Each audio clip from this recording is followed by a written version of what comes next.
You are listening to Unscripted Moments, a podcast about propaganda.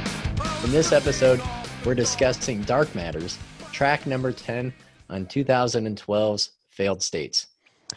I really love the sequencing of this particular track. I was thinking about this a lot today. I've been obsessing over track sequencing lately. Like I was chatting with somebody on Twitter earlier about the latest Strung Out record, songs from Armor and Devotion. And we were chatting about how much we love the songs on the record, but how like we don't particularly love all the sequencing. So I was thinking about sequencing a lot today, and I love how Dark Matters is sandwiched between Unscripted Moment and Lotus Gate. I think that the sequencing is just wonderful. Like the last several tracks of this record just go so well for me. It presses all my buttons as a fan. And as everybody can probably guess, we're not going to do Unscripted Moment as an episode for quite a bit probably, but we have one partially done for Lotus Gate. So Lotus Gate's coming in the not too distant future. So yeah, I'm liking the sequencing. Yeah, I agree. I think the B-sides of Failed States is my favorite half of any of their records, which of course would mean like any record. And I would say, not a shot against Chris, of course, but if Cognitive Suicide were swapped with things I like, I don't know if I would need much other music than those just songs there. Yeah. Nice. And I was leading up to this conversation, I listened to tons of different versions of Dark Matters on YouTube today. And I had a funny moment that cracked me up. So you know how there's like all those ads at the beginning of YouTube videos? There was a video of an advertisement that popped up before the song, and it was the new Morningstar vegetarian burger called Incognito. It's like their new plant-based meat brand, sort of like Beyond Burgers, that, where it's like that patty, like that, the thing that looks like a burger. Sure. So YouTube's algorithm has me pegged now. Whenever I go to propaganda videos on YouTube, they're showing me vegetarian meat products. So. Yeah, meanwhile, I still get Jordan Peterson videos every time I watch anything. Jordan Peterson and Ben Shapiro. What was really funny is I was in Toronto a couple of years ago seeing No Fun at All at a place called Lee's Palace, and I was spending my day walking around in mid-September, and Lee's Palace and the University of Toronto were like a couple blocks apart, and I was walking around and I was like, oh my God, I wonder if I'm going to see Jordan Peterson walking around on campus. It was an interesting moment. So anyway, so when Chris Hanna talks about the darkness of Failed States on his Patreon, to me, this one is as real and as raw as it gets. I mean, Dark Matters is so dark. It's so immensely personal. It connects with the humanness and the flawed humanness of being a person in this world in so many ways. And it also has like two different plots going on. It almost has like an internal conflict and an external conflict of being alive. And so I'm really excited to discuss this one because I was thinking about conflict within the story of this song, and I see two conflicts going on all at the same time. It's almost like a perfect multi-plot short story. Yeah. And I think for me leading up to this, and this might seem like a strange prologue, but a few months back, I remember Dan Ozzie was joking on Twitter about how much he would love having the job of curating the music for the newest Tony Hawk game. Oh, that'd be so sweet. He was like putting out his recommendations and the things that he would want on there. And of course, like people were commenting. And ever since I've been thinking about the potential impact of a song like Dark Matters on such a wide audience with, a format like a video game. And I know people thinking might kind of automatically respond by thinking that's kind of antithetical, or it would demean the lyrics and the narrative of Todd's song. But I first heard Strike Anywhere's song Refusal playing a Tony Hawk game, and with the words like, sister, I won't let you go, I won't let them take you into the silence of a past divided. I mean, maybe it was just a video game, but that turned me on to that band, which turned me on to a number of different things. So I keep like visualizing busting kick flips and like 3-minute long grind tricks with us, maybe playing in the background, just someone else hearing it for the first time and then maybe exploring what the lyrics were about. Oh man. Okay, well we're in for a good one. I'm really excited about this song. But before we do that, I think that we should talk about our guests. So Keith, who do we have? Yeah, we have 2 guests for this episode. The first guest is Dr. Kent Kowalski, a professor of kinesiology at the University of Saskatchewan and researcher of human performance. He is also the older brother of our guest, propaganda bassist and writer of Dark Matters, Todd Kowalski. So we got Todd and his brother Kent for one episode, and we talked about them growing up together, finding music, going to shows, their mutual interest in art, and how each inspires the other in a really genuine and positive way to hear. So this was a really cool conversation. So we want to thank both Todd and Kent for doing this and like making this unique experience for us, and for Kent for suggesting that they come on the show together. It was a really, really awesome idea.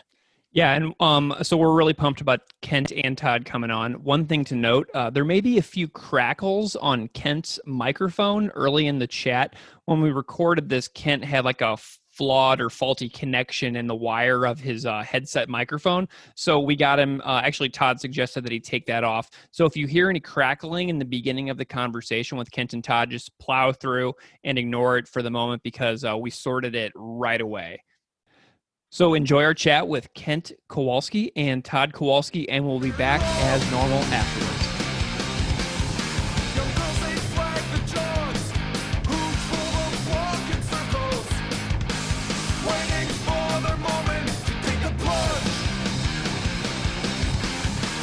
Todd and Kent Kowalski, welcome to Unscripted Moments, a podcast about propaganda. Thank you. Thanks for having us. Thank you.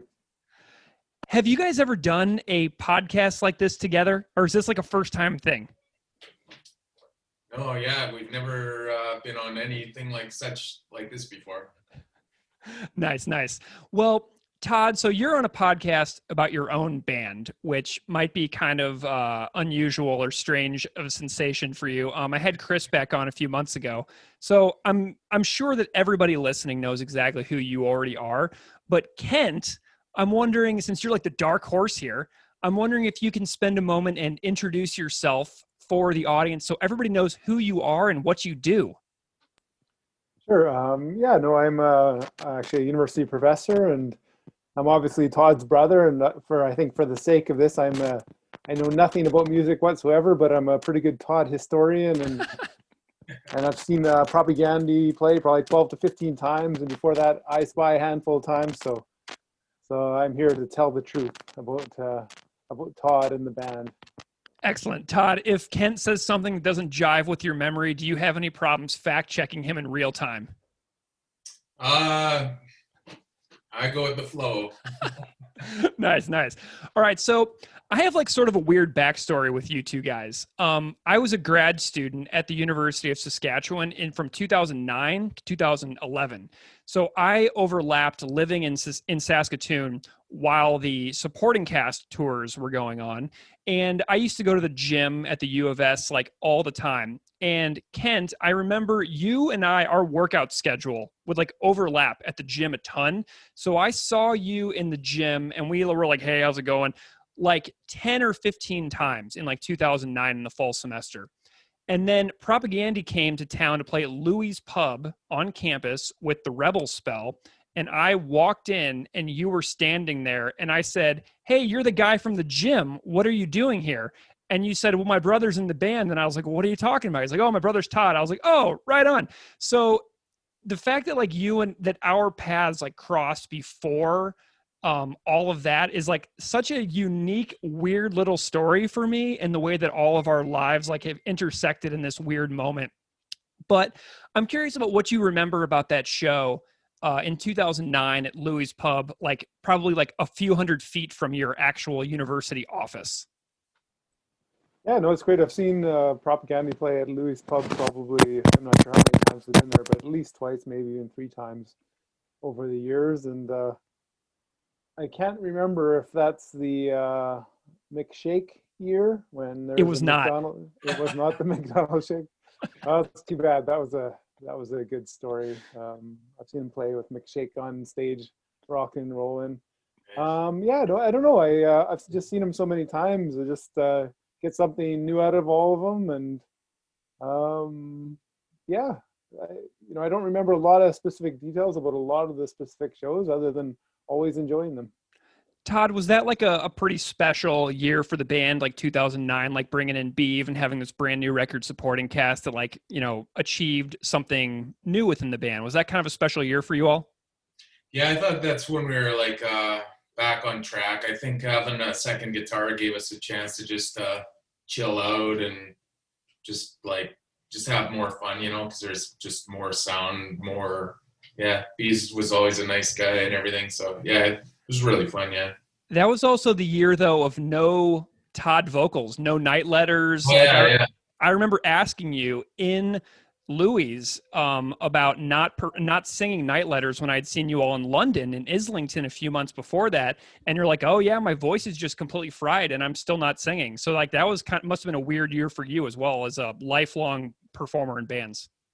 Yeah, that was kind of disappointing. I like looking back now. I if I had gotten into the doctor and that sooner, I could have been singing, but I didn't know what to do because my voice was just constantly sore. So yeah, ended up going and taking singing lessons and just learning how not to push like that anymore and just doing things differently. So I feel, I'm so glad I did that.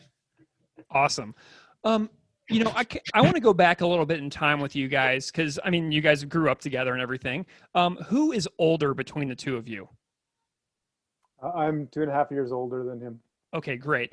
Were you guys like growing up into the same kind of stuff? Were you like were you into like sports together or like art or music? Like you guys can go, Kent, like what do you remember of those early days being the big brother? Yeah, I would say at our core values, Todd and I are the same, but certainly growing up, we had very, very different interests. So, like for example, I was more into sports, and he was into to music. And probably give you an example of what would happen is that I would finally talk Todd into going to the back alley to play some shinny hockey.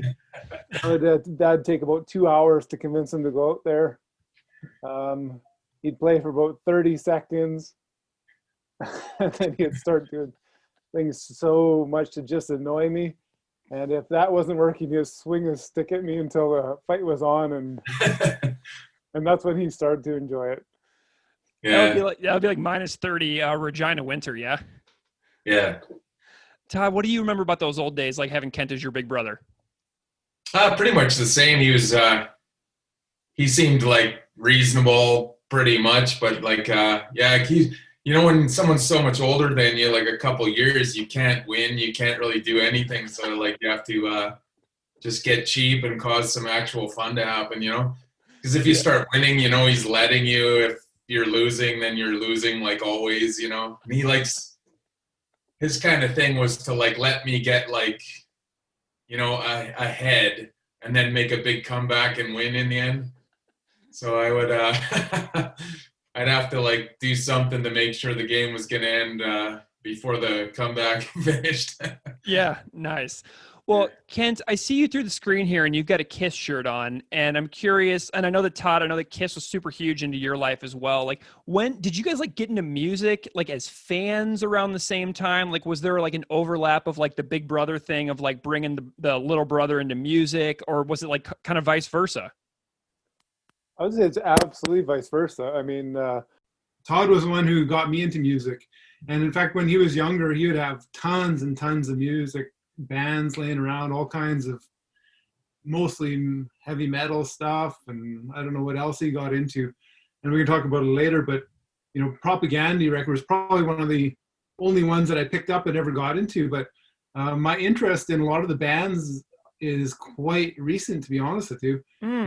I saw Kiss for the first time last January on their End of the Road tour, and the reason I got so into them is Todd made me listen to each of their records like 30 times and rank them all, and I became a super fan of them. And then we did the same thing with Judas Priest. about a year ago, and now they're two of my favorite bands. So I'm a late convert for sure. Dude, I got a kind of a similar story. I saw Rush for the first time on Rush 40. So like when Rush was going away, that was my first and only time ever seeing Rush. So I completely relate to that, but it doesn't diminish it. Do you know what I mean? Like I still feel like seeing Rush on their last tour is better than never seeing them, obviously, you know? Yeah. Todd, what was that Propaganda record that you may have shown Kent like back in the day? It was probably the first demo. I think probably before the record. I probably put like Propaganda and maybe I Spy on a tape or something. I can't really remember, but I'm sure it was the demo. Yeah. Nice. So Todd, there's like a super famous. I think the Martial Law demo was probably what it was. Do you have a copy of that still? Like, do you own that in your collection? I don't know what happened to it actually. Yeah. I used to. Yeah, it's gone. I think we had the same conversation with the Beeve. I think the Beeve said that it disappeared from his possession at one point in time as well. Yeah. When in regards to Kiss, though, the first time me and Kent, we saw Kiss together for the first time at our grandma's house when we were little kids, and we were both super into it, not really knowing if they were a band or superheroes or what. Like, kind of knew they were a band, and then, but I think when I really got into it. I don't know if it's his age versus my age or what. He kind of exited pretty quick, and he was telling me they were like Satan worshipers and stuff. I was like, oh, even better. Nice. Todd, I know there's like a super famous photo of you stage diving at an SNFU show in like 1988. It's like one of my favorite pictures. It's so cool because like I had that experience at like a NoFX show, you know what I mean? In like the mid 90s. And so I know that feeling well. So Todd, I know at least you were going to shows like in the 80s in Regina. Did you guys go to shows together, or Kent, what were you doing when Todd was off, like, you know, exploring music? Yeah. So even though I never sort of got into a lot of music that he was listening to, Todd and I have actually had quite a few band adventures over the years. So I remember seeing the Bad Brains. That would have been, I don't know whether that was late 80s, early 90s. I thought I had no idea who they were. There's some of those other classic punk bands. Like it's probably, if you looked at my track record, I've probably seen some pretty remarkable bands over the years. And it's only years later that I realized who they are and how good they are. And I wish I would have known at the time. I really would have appreciated it a lot more. So. Yeah, we went to, actually I was grounded for a week. I got grounded once in my life. And I was due to not be grounded on Sunday at 6:00, and DOA and Death Sentence were playing it that night. I got off grounding, asked my brother if he would go with me. I had no one else to go with, and then he said he'd go if I paid for him and his friend Jeff Gabbard to go. So I paid for me and them too. We all went to DOA and Death Sentence, and yeah. Todd, are there any other shows that you remember dragging? 1988, I think that one. Nice. Do you remember? Are there any other standout shows that you remember dragging Kent to that maybe you could refresh his memory on? That one stands out the most. I guess. Probably that. Bad Brains. I guess like then I was only like 15 or 16, so yeah, I don't think we went to too many shows because he actually moved to Saskatoon around that point too. So nice. Yeah. Kent, did you move up to Saskatoon for university? Like, did you do your undergraduate there as well? I did, yeah. After high school, sort of, Todd and I each took off from Regina in different directions. I came up to Saskatoon, and he later went to Winnipeg. Nice. So, Todd, what year were you like originally? Were you part of the founding of I Spy? Like whenever they were first around? Yeah, I was in Winnipeg. I had my songs ready. I wanted to be in a band with people here in Winnipeg or people in Regina. I was going back and forth. And then those guys in I Spy, they were already a band, but not called I Spy, just like completely different, you know, someone else singing, playing guitar, someone else writing the songs. So I had my songs, and I think I sent I saw them play once, and like the whole band was really good. Of course, like they're young, so the singer wasn't very good or whatever. So I think I said, like, you guys want to start a band, like, like us, those three guys and me, you know, on guitar and vocals. And I remember they were like, yeah, sure. And we went down to the basement of the drummer James's house, and I showed them my song, and they were so excited, like, you know what I mean? Like, oh, okay, we're pumped on this. And they got right into it. We were going nuts. I actually jumped off his mom's couch, hit my head on the roof, and knocked myself out. And yeah, we were just, yeah, I felt like we felt like we, like at least at that point in our like meeting people, like I felt like we all hit the jackpot in terms of like people who we could get what we want from our music with each other, you know? Mm-hmm. Yeah. And Ken, I'm really curious too, because like you went in a direction that led you off onto like an academic path, like a tenure track university professor, like through your PhD program and everything. And Todd went in like a totally arts direction with like performing in bands and music over the years. So your professional paths went in totally separate directions. Kent, what was your observation of watching Todd while you were like on this academic track, watching Todd go in a completely different direction with his life? Were you like worried? Were you happy? Were you excited? How did you feel about that? Oh no, I've always been excited about what Todd does. He brings so much passion and hard work to what he does. Like I thought it was absolutely wonderful. In fact, I've mentioned this to him a few times, but my life is fundamentally different because I know him. And when he went to Winnipeg, he was introduced to all these sort of new ideas that, even though I was sort of on an academic, educational path, he was as well through his art. But some of the ideas that he was bringing to me have fundamentally changed his life around, human rights and activism. And, I've been vegetarian for 20 years now too. And I mean, a lot of that is a result of having Todd as my brother, to be honest. Awesome. Keith, you're over there as well. Keith, do you have any thoughts on like this like introduction segment to this conversation that we're having that you wanted to chime in on? I think just the dynamic of hearing the give and take in the relationship is really interesting, because I guess all brothers are different in their own way, but I think for my own experience, it's just really quite different. So hearing this is just, I think is just really different from my own personal stories. Yeah, I think like me, I like this kind of story because like me and Kent, we were both on a path. I sort of headed the same direction, probably for the same reasons, but kind of like going up and down in the level that we're understanding things. Like at the time, I was just being a little racist jerk watching Do the Right Thing, the movie, when it came out. And our path during the movie was escalating at the exact same rate as the movie, because as the movie's going on, I was getting more racist as this little kid. My brother's getting more and more mad. And then by the end, well, there's the big riot at the end of the movie. He was giving me a serious beatdown, crushing my face, punching me. And yeah, it was kind of like the opening of my mind, per se. I thought, you know what I mean? And then later on, like he was learning from me too. So we were kind of like zippering back and forth, trying to figure our way through the world, I guess. Well, and what's something that's really funny for me is at that Saskatoon show in 2009, I actually met your mom as well, standing next to Kent. And so when I was talking to Kent while you guys were sound checking, I actually talked to your mom. And this is like all just coming back to me. This is super weird. But your mom said to me, she's like, I read all the books Todd gives me.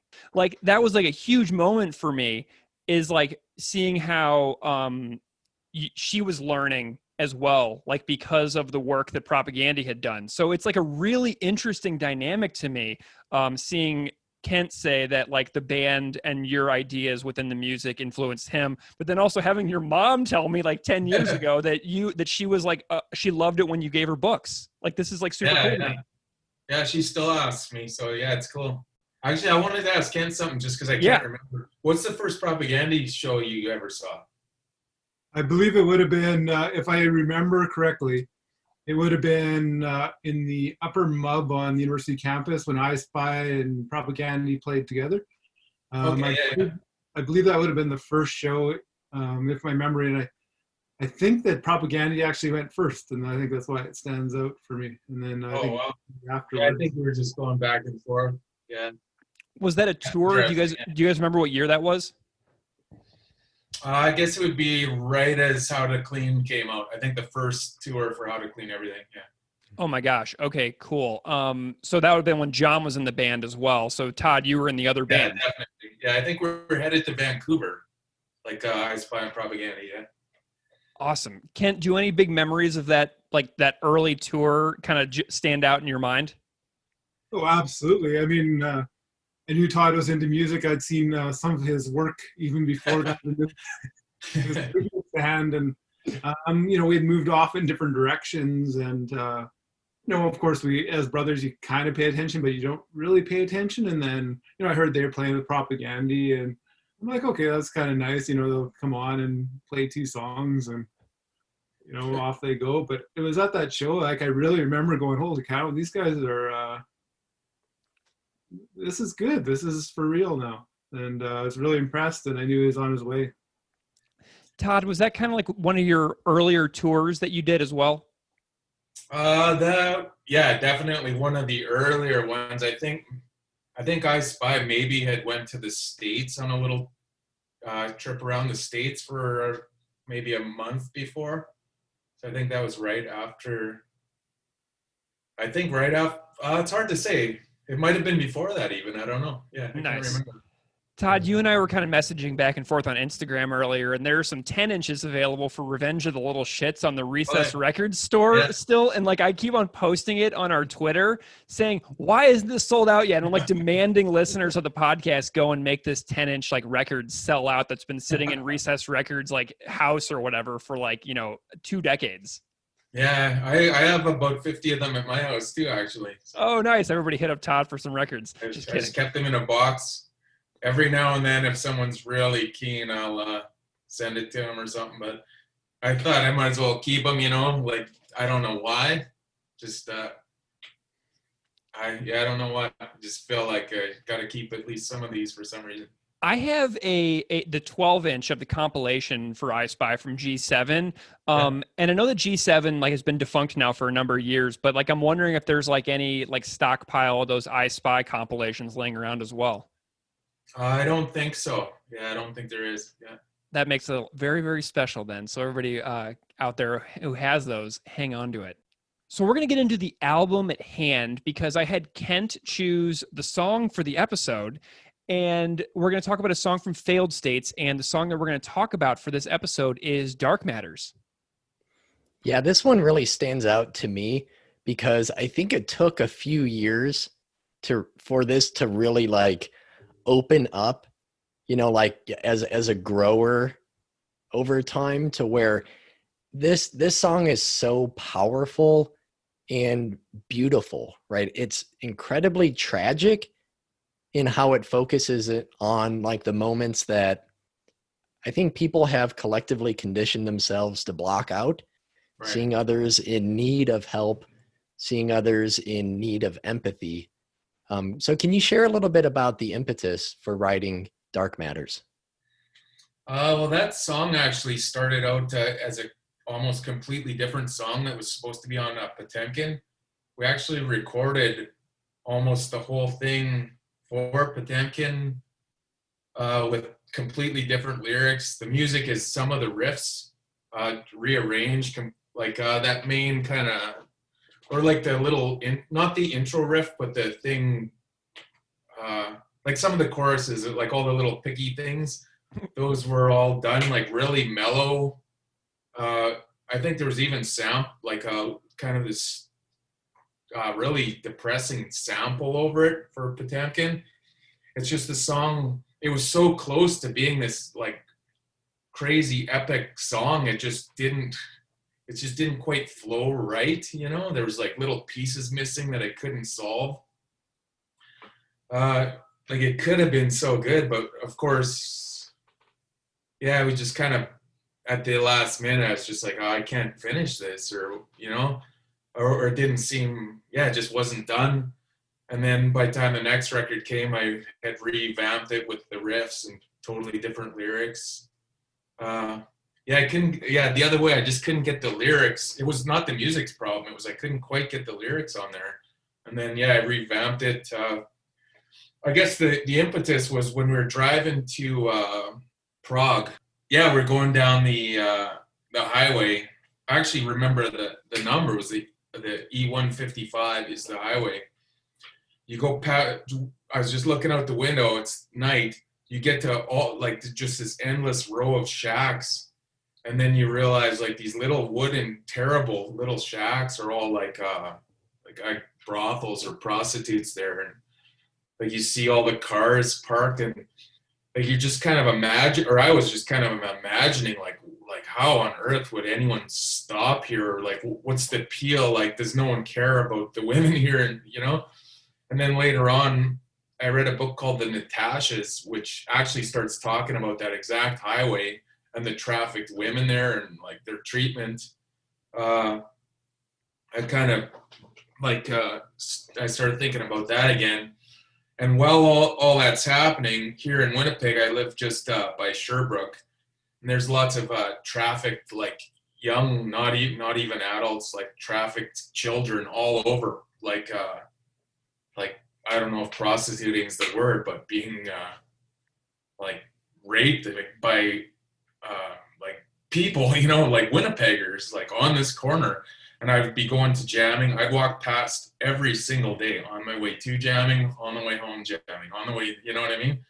Sometimes having interactions with people, like asking me questions, seeing like little kids offering like prostitutes money for stuff. Like I was, seeing women throwing rocks at men who are harassing them, bricks. It's just a crazy thing to see every day. And one day I was out there and one of the prostitutes was a friend of mine, and she's just so wasted, emaciated, skinny, like looked totally different, almost unrecognizable. She asked me if I have $5. Like she didn't even recognize me, and I know her really well, or at that moment was just like, or she was oblivious to like recognizing that it's me, or she just asked me for $5 as if I was like, I don't know, you know what I mean? It's just so weird. Like I don't know if she's like strung out on drugs or what, and just all that stuff, like just kind of just kept impacting my mind, just endlessly. So I was just like working this, I don't know, just working my riffs, thinking about that, and yeah, that's how that all came about. Nice. Ken, what do you remember when you first heard this song? Yeah, like I thought it was. I think it was extremely powerful. I think I know Todd had been sort of playing with his vocals or not playing with them, but working hard on his vocals and his transition in his vocals for a few years at that point. And I thought, it sort of really reflected how he was sort of growing as a musician still. I found it an extremely powerful song, and for me, it hit me because I actually see it. I've never talked with Todd about this, and I could be completely wrong, but I almost see it as a sister song to This Is Your Life, in that it's sort of this tragedy, right, of people's lives that end up in a certain spot. And so on one hand, it's about sort of the darkness of it within, but I believe that it's it's a story about compassion. When you see somebody, be compassionate to them, because that could be any of us, if we take a little different turn, a wrong turn. And, if I have I have never talked with Todd about This Is My Life as a song.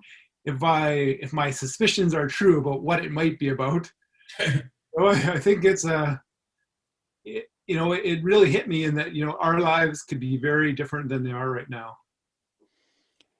Yeah. Well, I mean, This Is Your Life could be me in 10 years. Do you know what I mean? Like it could be anybody, so that's actually a really kind of a dark reminder that any of us can wind up there, and that compassion that everybody deserves is wow, it's important to remember.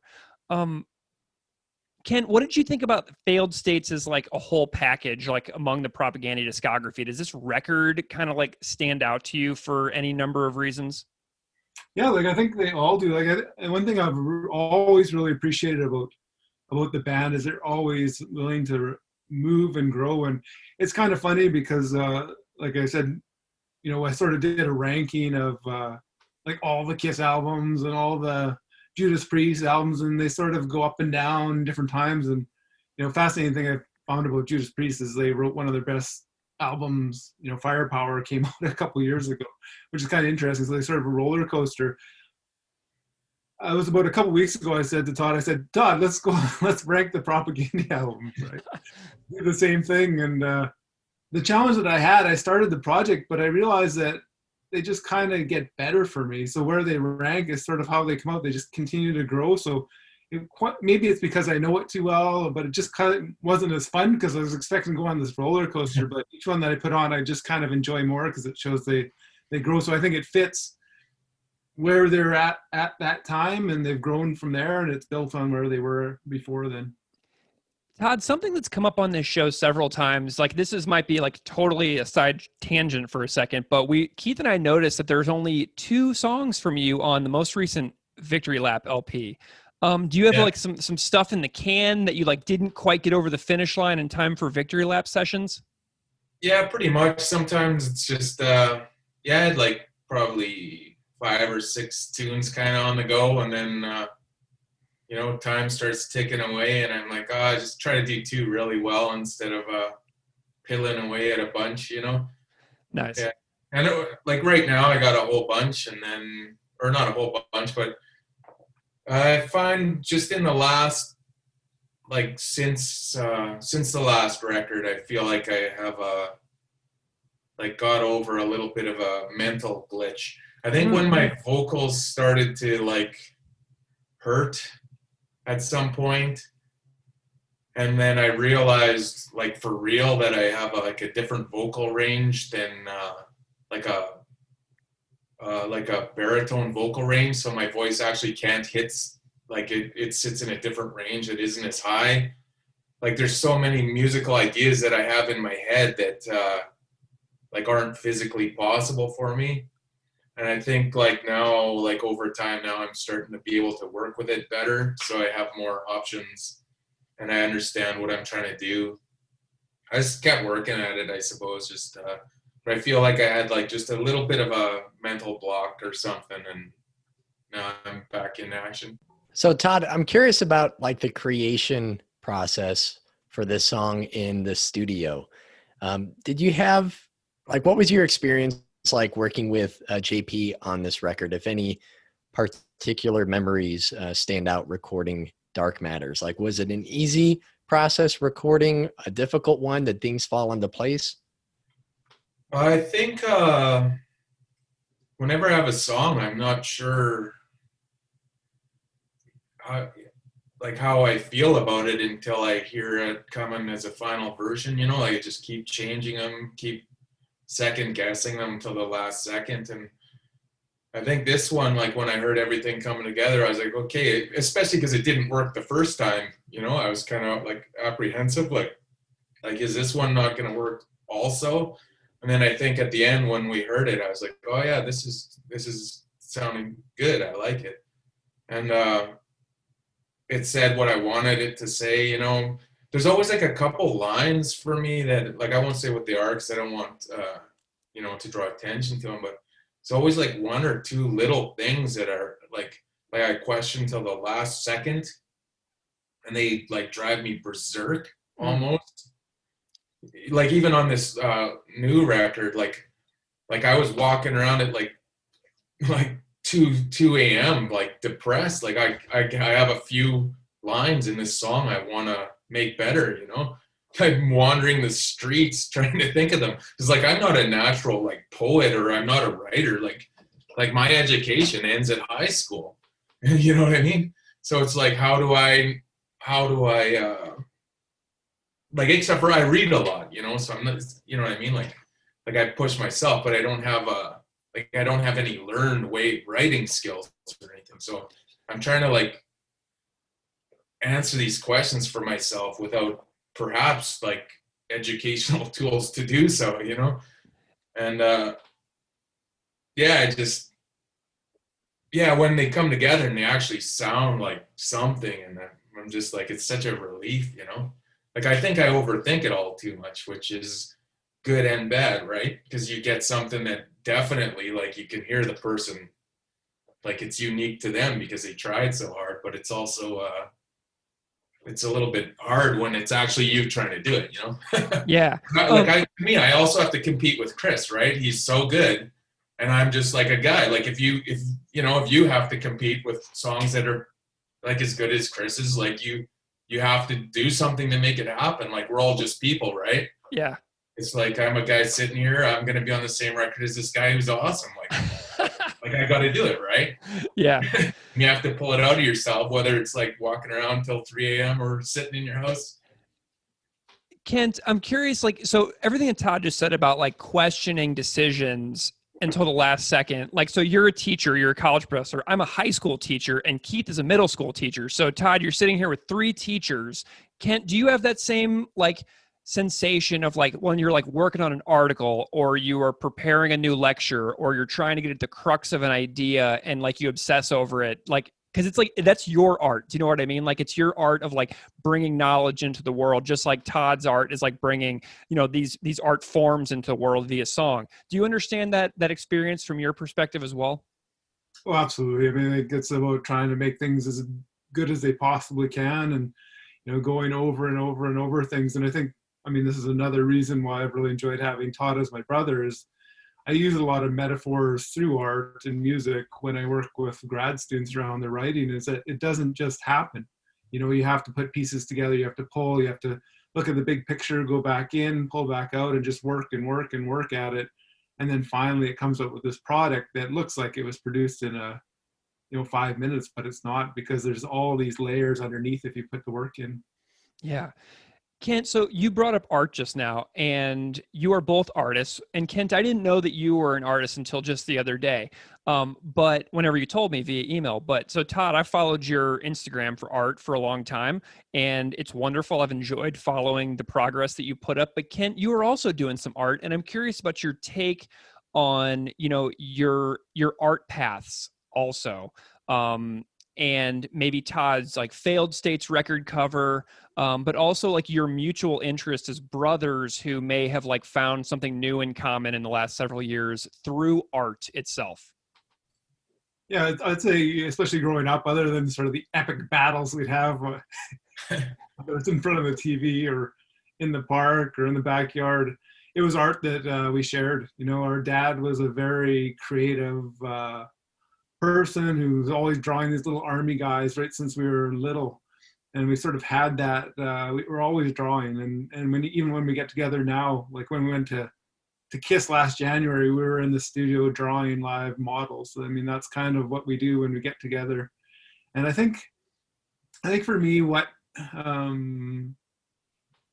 separates us is, you know, Todd has put in and like so much work into his art in the last few years. Like it's unbelievable. I mean, I did a fine art degree, and I threw away probably 1,000 pieces of paintings and drawings and cleaned out my basement. And I didn't feel like I had committed to art, you know, compared to what Todd does, you know, and he combines this with this wonderful creative gift. It just fits, and visual art really fits them. And again, I haven't talked with Todd about this, but I think visual art is probably more natural probably than even music to him. Like he has this gift for visual art that he works hard at. And I mean, it's something we share, but I pale in comparison to his skills as an artist. Yeah, I sort of feel like I understand visual art because I guess we started doing it when I was such a little kid with Kent. Like he'd draw something, and because he's older than me, like he'd do some little special effect or something in this comic he's drawn, and I'd be like, oh, this guy's a genius, man. And, you know, and like I think I learned a lot from him and my dad as well. But like with music, like I would get a guitar and like I wouldn't know what to do, you know, like his guitars, they go out of tune. So you're a kid, you have a guitar, you don't know that songs are supposed to be tuned a certain way. You don't know how to tune a guitar. Like you just have this stick that you know you have to put your fingers on, but none of it makes any sense. And I almost feel like that feeling for me has like, no matter how much I practice, like I've never felt really like a natural gifted musician. Like it's all love of actual music, you know? And I don't even, like, I could be happy if I knew what 2 power chords and was just going back and forth. But, you know, like the day I got a guitar, I didn't care about playing it. I cared about going nuts. Yeah. And like I chipped my guitar the day I got it, you know? But like eventually, it's almost like other people or whatever are like, you know, I remember in grade 6, some kids, like, all you do is move that 1 chord around. And I'm like it felt like, oh man, he's right. And then, you know, and then I started learning more chords. I guess I got paranoid about it. Like by the time I Spy came, like there's not hardly any power chords in any of the songs. It's just like I was chording all over just because this kid insulted me, you know? So let's circle back to Dark Matters. Kent, why did you pick this song to talk about when we reached out to you? Yeah, I think it was because, you know, I saw that layer. There was a song about compassion that, you know, it could be any of us. Like, I know it's a powerful sort of social song as well, but it really made me reflect on my own life and go, holy cow, you know what? You know, it might not be this circumstance, but especially if you pair that with This Is Your Life, it's like, you know, when you see somebody suffering, you know, recognize that they're suffering and they're hurting, and, you know, don't look down on them, because it could be absolutely any of us. And so that is the piece that connected with me. And, you know, because I do believe that, you know, Todd and I's paths could have been very different in life. I mean, we had a mother who you met, Greg, at a propaganda show. She was absolutely, like, she was into sport. And I think she found it very easy to sort of support my pursuit of sport. She understood it. But what she did really well with Todd is she did not understand heavy metal music. She didn't get it. She probably didn't like listening to it, but she saw he was interested in it and did what she could to support it. And I mean, she saw Kiss many, many, many years ago because she wanted Todd to see Kiss. And so she went to a Kiss concert, came home probably disgusted with what she saw, but, you know, yeah, she just brought that to help him be successful.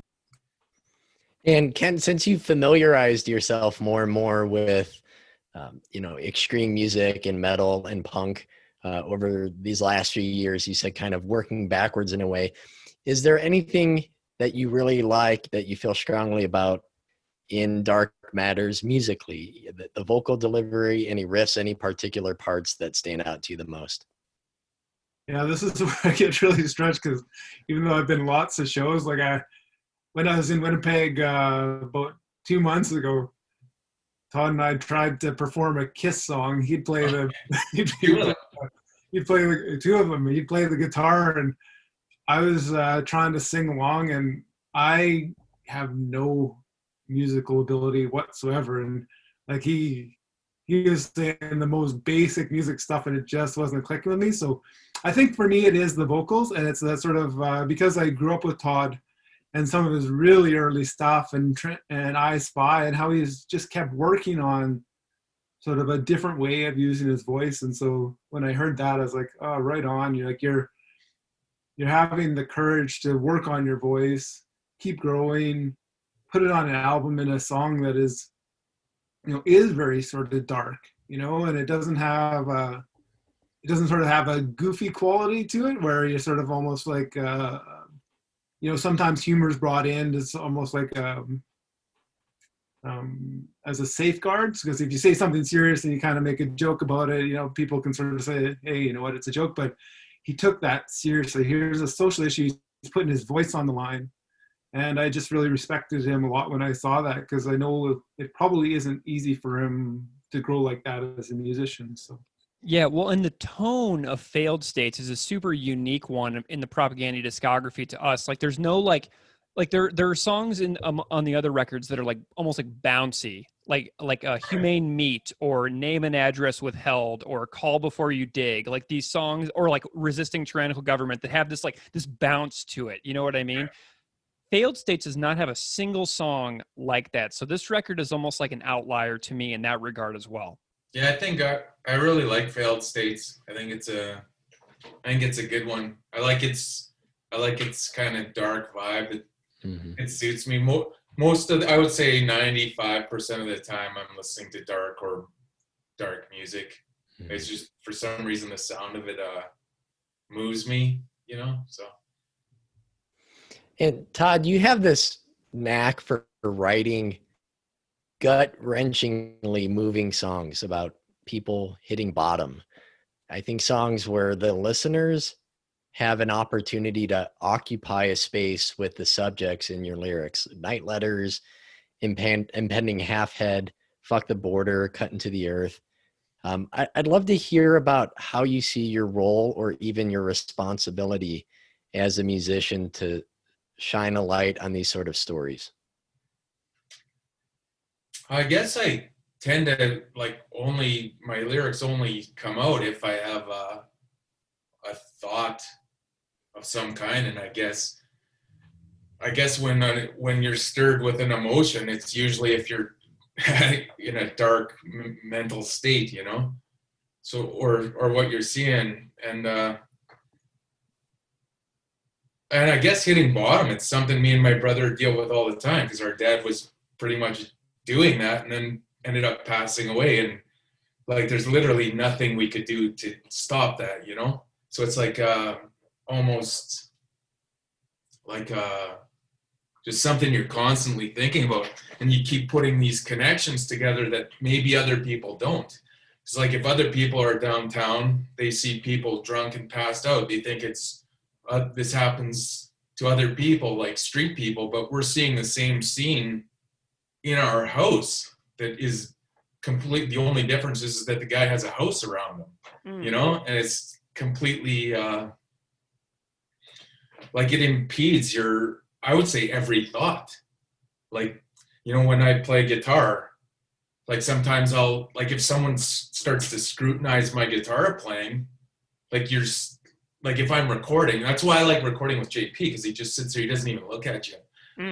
But if someone starts to scrutinize my guitar playing, it reminds me of like trying to pound a nail while being kind of you know what I mean? You have a dad over, like, you're not doing that, right? Oh yeah, dummy, you know, like, and like you kind of get that I don't know, it's like people, darkness and addictions, everything that goes into it all just pervades so much of my thought all the time, you know, no matter what I'm doing. And would you be willing to share what the original lyrics for Dark Matters were about, like before you had reworked it? Do you remember some ideas? Yeah, it was a dark one. No, that song was about like actually the genocide in Rwanda, basically, but kind of like putting it together. Like I have seen society headed to where we are right now since I was 20. Like there's an I Spy 7-inch called In 20 Years. That, like, I'm not saying this in a Nostradamus way, because anyone looking could kind of see it. But basically, if you hear that song, it describes like today almost exactly. And I was trying to put the Rwandan genocide together with imagining your city, like with people with pickup trucks, guns, machetes, like it even says like people with pickup trucks and guns coming, you know, and like just the whole idea. But the end of the song was like the people with the machetes and guns like end up in a sad refugee caravan leaving their own town forever, you know, like things backfire, turn. That's I've kept up with the same idea, like on so many of my songs in a way. Like one of my 2 songs on the new record is the exact same idea, just less specific than that one was. But she is basically you want to be angry, you want to be a killer, you want to be this, but in the end, like you could you'll wake up too late and realize what you've done to yourself and your own family, your city, everything, you know. It's just kind of a warning. It's like I have a few ideas that I just can't let go of, because they're like, anytime I think about anything, it's like, oh, it's like no matter what I think about, it all leads back to the same idea all the time. It's like, if you don't have compassion for other people, if you don't do your best to help other people, if you want to be a bully, you're going to pay. Like, whether it pays by you dying alone, you dying with people resenting you, you die by a gun, something, you know? Todd, I'm having Todd, hold on a sec. I'm having like an epiphany here. Todd, in the liner notes insert for the Potemkin City Limits LP, you wrote a note in the vinyl edition that talks about an unfinished song that didn't cross the finish line, but you wrote a book list in the liner notes for the G7 vinyl insert for Potemkin. So this is the song that you're talking about. So it was Dark Matters. Yeah, I guess so. Yeah. I can hear the people who listen to this show yelling at me from the future. Greg, why aren't you asking about the insert in the Potemkin City Limits LP? So hi, people in the future who are now hearing this. I thought of you and I just had this epiphany. Keith, go ahead. Todd, do you ever feel conflicted or hesitant about, the details, even if they're anonymous, that you share about the life stories that you've chronicled in your lyrics? Like, saying there's someone that you saw that you knew, a friend of yours. How do you balance that part? Have you ever had to maybe decide to change something up to not release a song like that? I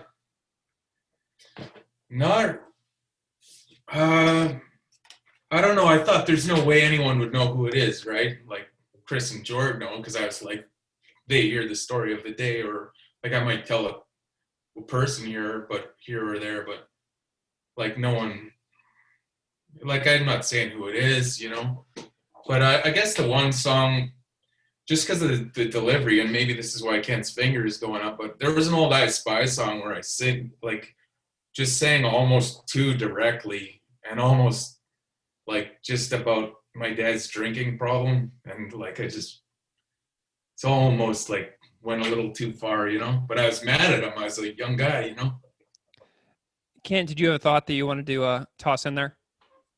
Yeah, I think this is something I give Todd a lot of credit for, is that, when This Is Your Life came out, like our dad was still alive, and my dad was so proud of Todd, like incredibly Todd, and he's sitting there listening to that album with Todd there, and I always found that extremely powerful, because, again, I haven't talked with Todd, but I'm guessing he might have played a little bit of an influential role, at least some of the ideas in that song.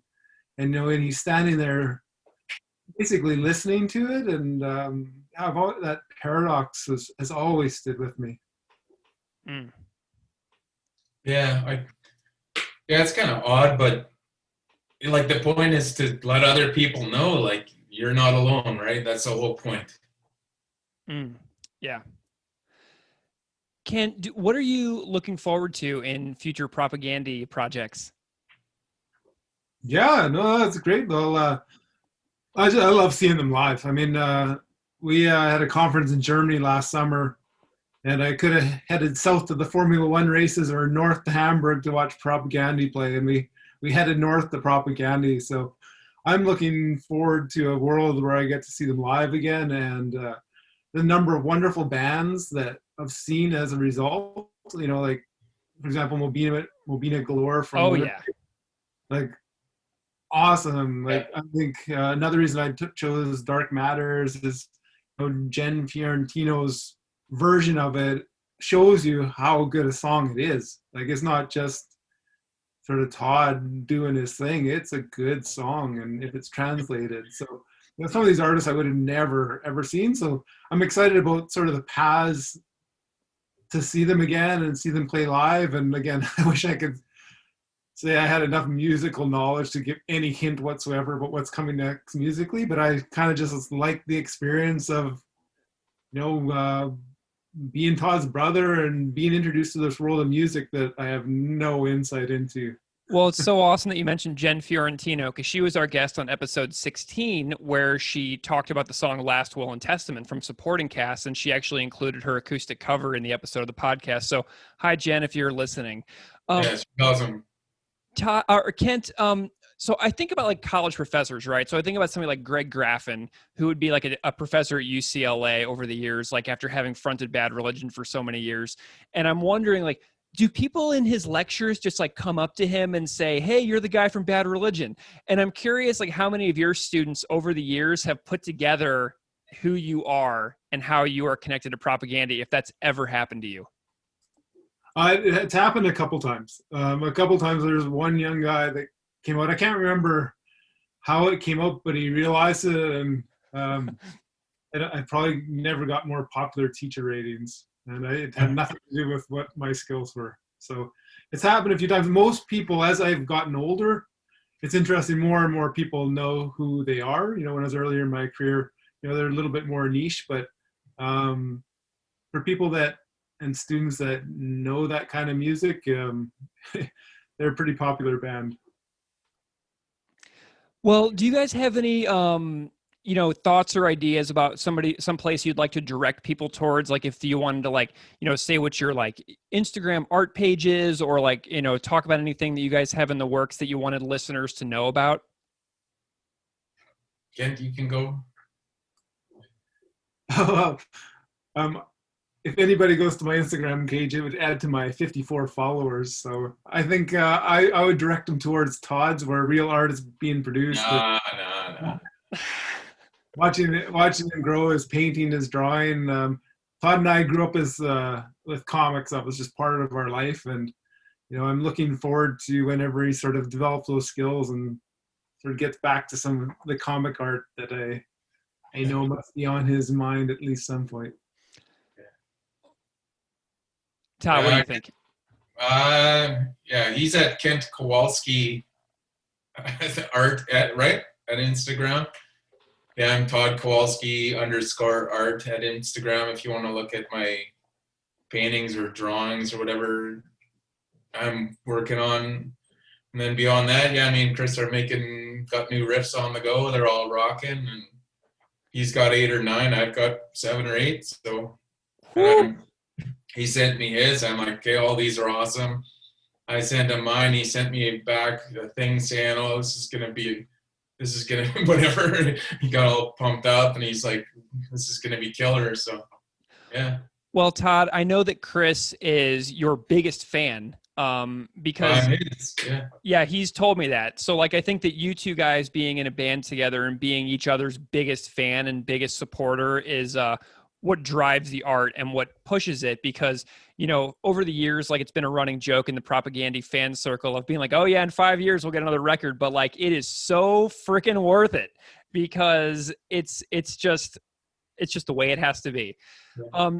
So Keith and I are super grateful to both of you guys, Kent and Todd. This is like a super unique thing that you have done with us, to spend an hour on your Friday nights to hang out with us, to talk about, growing up together, some super sensitive issues and experiences in your lives, going to shows together, writing music, being a professor. Like we are just over the moon and grateful to both of you for coming on and hanging out with us for the podcast. It's been just like such an absolute thrill to have you both on the show, because it just lends such a personalized air to it. You know what I mean?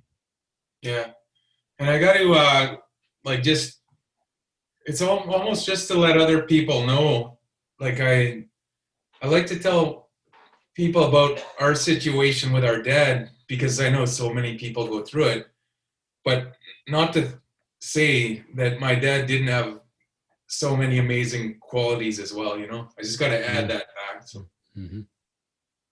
Yeah, I agree. Yeah, we've had an interesting journey, and I appreciate the invite to go on another musical journey with my brother. And again, just don't judge the quality of my musical knowledge, and never. I'm trying to get him. I want him to try AC/DC next time he gets here with him on vocals. Oh yeah, Keith, do you have any parting words for these guys before we sign off for the evening?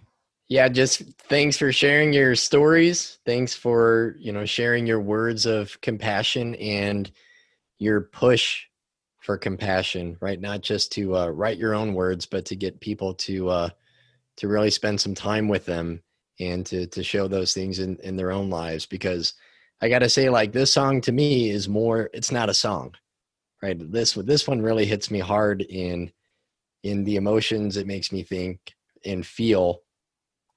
So it's a constant challenge. I feel like I'm constantly challenged as a fan of this band. And, our friend, David Anthony, the music writer, he said a little bit while back that Propagandy's ability to evolve and moving away partly from maybe topics and issues and becoming more humane, and focusing on the human stories. I think, Todd, that your part in that is crucial. And I thank you for your work, and I thank you for sharing. And this has been really cool. Yeah, thank you guys. And Kent, if I ever wind up in Saskatoon, we'll hit the gym, okay? Yeah, let's do it whenever the world opens up again, at least.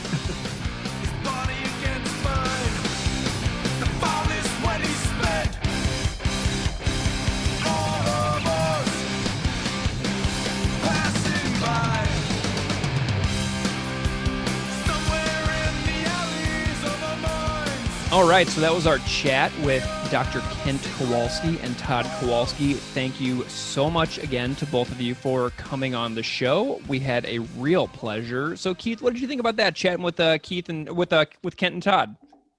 Yeah, their stories growing up in some ways mirrored my own kind of relationship with my brothers in some ways. Like, it kind of reflected that. In other ways, clearly not.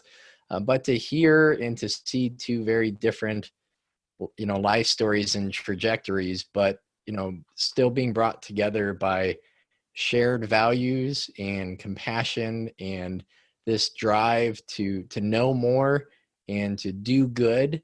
I think it was just really awesome and kind of inspiring, and hoping, like, maybe as a teacher, as a sibling, that, we can find ways to have that impact on people around us, even if we don't necessarily, hear that from someone. Yeah. And, on a funnier note, it's just surreal to me thinking about the fact that I was like in the gym, like lifting weights and doing pull-ups Right. and stuff like 20 or 25 times with this guy who I saw constantly. And then Yeah. I saw him come into the club during a Propagandy sound check whenever I was interviewing Chris for the Sheaf, which is the University of Saskatchewan's student newspaper. And if anybody Google searches Greg Soden, the Sheaf, Propagandy, my album review and interview with Chris Hanna will pop up online from whenever I interviewed him on the supporting cast tour. But seeing Kent walk in and being like, "Hey man, how's it going?" Like, and just being like, "Oh, I'm Todd's brother." I'm like, "What in the world?" So that was just too small of a world to wind up being a graduate student at the same university where Kent teaches and has for years. And, seeing him in the gym and then finding out that he's the older brother of somebody in my favorite band. So, like, the world is really, really small sometimes. And that's a Right. really fun memory for me. And I loved being able to tell that story to Kent because, I hadn't seen him in 10 years. I moved away from Saskatchewan like 2011. And so it's been a long time. But that was such a cool experience, having those times with those guys. So anyway, so we're going to get into dark matters here. And I think we'll go ahead and start with the music. What do you think about that? Yeah, I think that's a good idea. And, Greg, our listeners might disagree, and I'm also curious to hear what you think. Given Todd's tenure in the band, I think someone could maybe mistaken this song for being like a Chris song, hearing it for the first time in just the intro, right? Just that first part. And we've talked about that a ton, like the evolution of the band as a whole. But Todd's growth as a songwriter, as a storyteller, and as a musician is so apparent. It's so clear on Dark Matters. This sounds so different from, say, something like Impending Halfhead, which tackles, I think, very similar things and issues, but sounds completely different in doing so. Yeah. I think that, so I'm like a lot of people that wanted as many fast songs on every record I ever bought as I could get. Like I used to remember buying records, like brand new, like for example, like No Use for a Name, and they'd only have like 3 or 4 like really fast songs per record. And I'm thinking of like the album, like Keep Them Confused or something like that. I remember being like disappointed that it wasn't fast enough or whatever. And if you would have put a song like Dark Matters up against a song like Purina Hall of Fame or something like that, to me when I was 21, I would take it. I would take Purina every time, simply because it's fast, not necessarily because of the quality of the song. But I don't feel that way anymore, and I really have come around a lot on tons of mid-tempo propaganda work. And I see Todd as having 2 major styles. You know, there's the rippers and then the more artistic ones built around intriguing time signatures and riffs. And I love now these types of songs by Todd. I've done like a complete 180 on how I feel about Todd's songs and the styles that he does them. Like I love the Ragers, like Impending Half-Head, like you mentioned, but man, I have come to totally love these types of songs like Dark Matters, Cut into the Earth, When All Your Fears Collide, more. And there's so much more gentle nuance in these types than the bludgeoning nature of the faster tunes. So here we have this tune, like it's mostly in 4/4 time, but it varies into 3/4 time and then ends on 5/4 time. So there's some time signature variations here, but this style of Todd's work is what I see as being my favorite Todd contributions to propaganda now. Yeah, less intellectually. It is a grower, right? A lot of these songs are growers and not showers. They're not barn burners.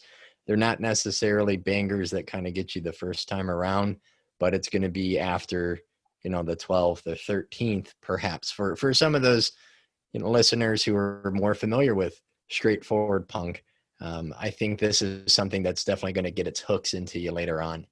Yeah, and thinking about like a record like Potemkin City Limits, where we were talking about the Cut into the Earth, Bringer of Greater Things sequence, Todd has his more, he has this kind of song, like his Dark Matters material earlier in the record, whereas on this record, Todd's rippers are Rattan Cane and Hadron Collision. And his more nuanced songs, Cognitive Suicide and Dark Matters, come later in the record. So this is also an interesting record to me because it has side A has the first 3 Todd songs, and then the B side of the record only has Dark Matters. So, that was something that was interesting to me as well, is like the placement of 3 Todd songs on the A side, and then only the one on side B. So I found that to be pretty interesting as well.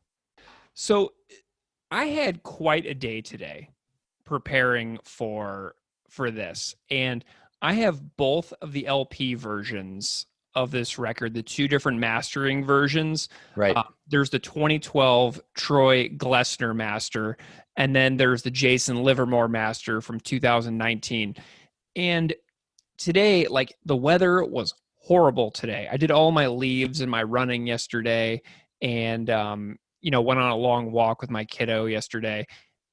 And so today I was like exhausted, really physically tired. The weather was terrible. And I was thinking about this song a lot. So I got out both versions of the LP, the 2012 and the 2019, and I put them on back and forth several times in a row and listened to the 2012 Dark Matters and the 2019 Dark Matters, and then the 2012 again, and then the 2019 again. And I spent an embarrassingly long period of time.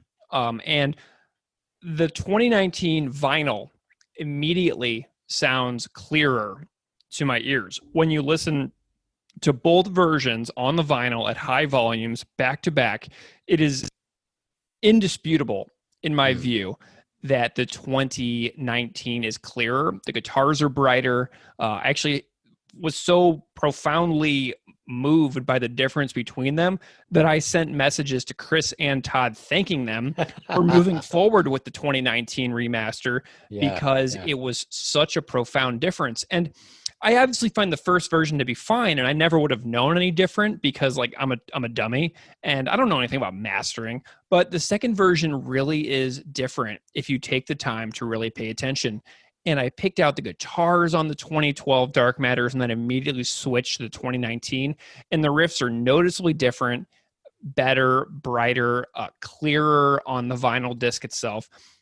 And, you know, not that I have any room to talk about mastering or whatever, like I'm a podcaster on a $75 microphone, but man, I had a good time today just switching back and forth between the two LPs and just really listening as hard as I possibly could with my, you know, my dumb ears and just trying to figure out the differences between the two. And it was a lot of fun. Yeah, I don't know if I had to dive in that much because I just know this song so well. Yeah. What strikes me like right out the gate, I think, is the opening riff. Right, it's beautiful, like you said, as Chris commented previously, how dark this album is, but not in a way that is, you know, bludgeoning or pummeling. It kind of captures the environments of the narratives. I mean, if you watch the video posted by Epitaph that has one of those animated cover art videos, it makes it look like Todd's painting actually has falling snow. And the ringing quality of the intro just has so much movement and place and pathos embodied into those 13 seconds. With the snow falling there, I think maybe I had that profound moment, not switching back and forth, but watching that come down, listening, it just fits so well. Yeah, and I don't know if you picked up on this, but in the very beginning of the song, there's like that whistling guitar effect that can also be heard in the intro to Note to Self earlier in the record.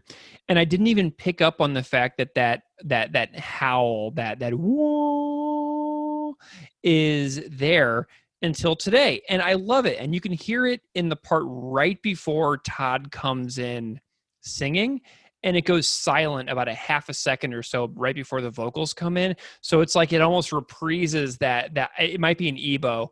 It reprises that guitar like whistle that you hear earlier in the record in Note to Self, and then they bring it back for Dark Matters. And I thought that was so cool. But you also mentioned the riffs, and the riffs in this song are monstrous and fabulous. And to me, the heart of this song is the riff that takes place just after Escape This Nightmare for Very Long. Goes, oh yeah,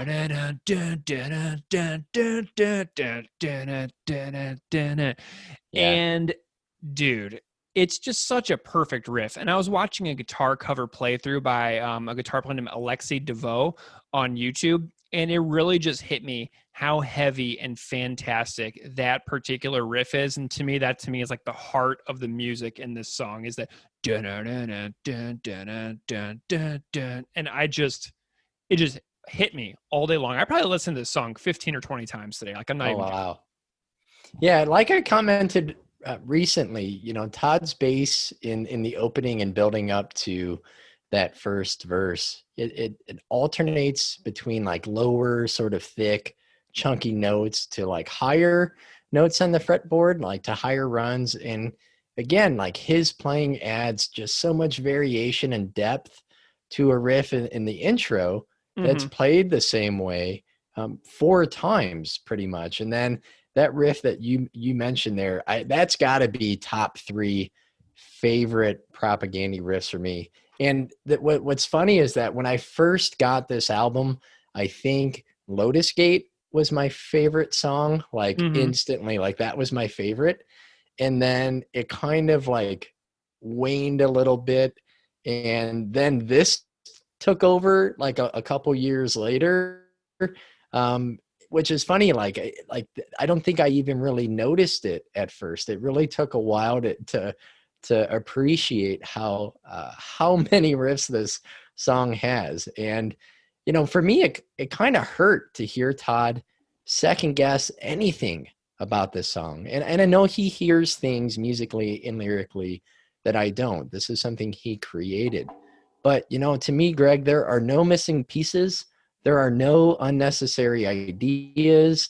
this is just an expertly crafted song that pulls on my heartstrings. I mean, like, this is a track that I could share with all of my friends' dads who were into like power trio bands. Mm-hmm. And I could see my best friend's dad who would literally make us watch him play bass to prog rock in his garage, right? We'd have to go and dad. watch him play bass.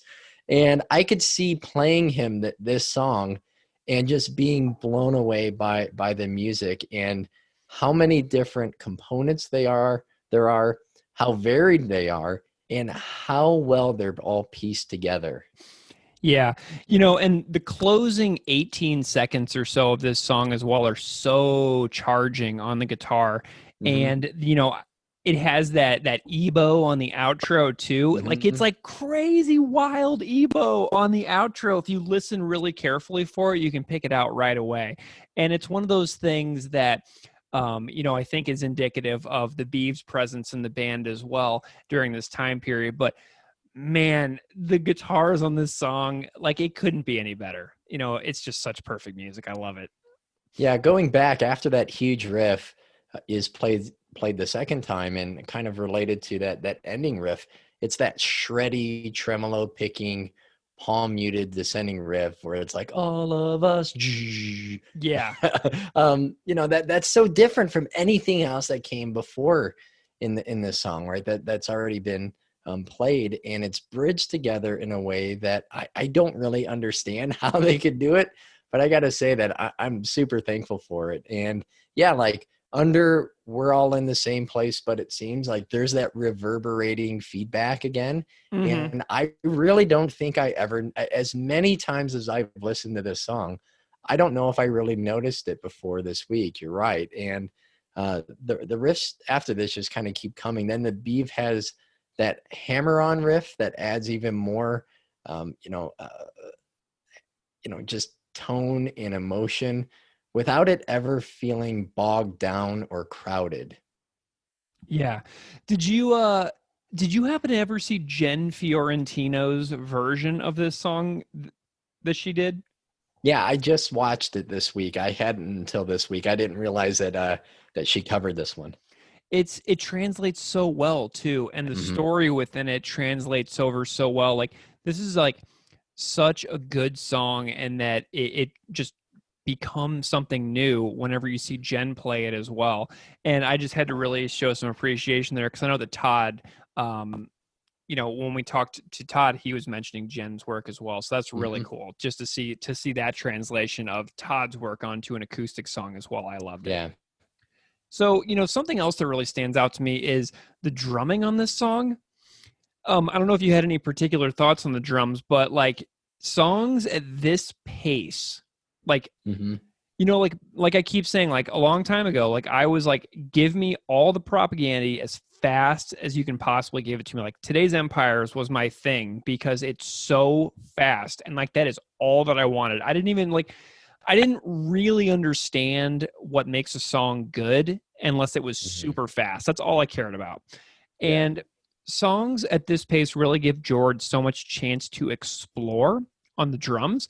And there's several things that I really like. And I know that we've talked about drums on other episodes of this show, things that George does that I really like. But to me, this song, my favorite part about George's drums is the way that he uses the drums as transitions within the song. So he ties the sections together. So to me, the magical transition that brings one piece of the music into a new part is tied directly to George. So like George. Yeah. So a major transition for me is taking it from verse 1 into a chorus section between where he says to take the plunge and all of us. He's got those 8 fast bass drum kicks where he's like bop bop bop bop bop bop bop bop, and it's got that fast kick underneath the beat that takes them into the next part. So George's got that transition where he links those two sections together, almost like connective tissue inside of a body. You know what I mean? Oh wow, yeah.